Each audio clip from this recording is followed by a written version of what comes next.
আসেন ভিতরে আসেন ভাই আসেন। রব্বুল আলামিনের কাছে দোয়া করব আমাদের এই প্রিয় মুরব্বী আমাদের এই চাচা আফসারুল ইসলাম যে ইহলোক থেকে পরলৌকিক যাত্রা শুরু করেছে, সেই পরলৌকিক যাত্রার যে প্রথম স্টেশন, প্রথম বন্দর কবর, সেই কবরের সমস্ত আযাব থেকে আমাদের আফসারুল ইসলামকে মাফ করে দেবেন আল্লাহ তাআলা, তাকে তার আরশের ছায়ায় স্থান দেয়। আমরা সবাই সেই জন্য দোয়া করব।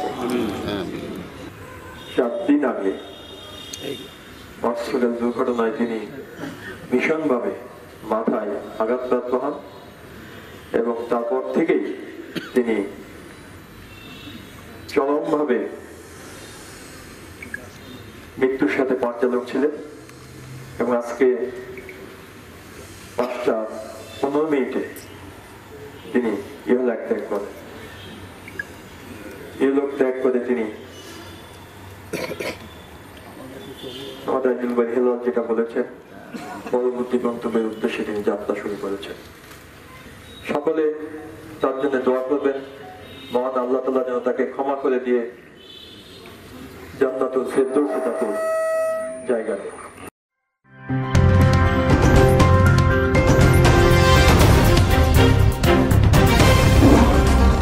Voice of Tiger.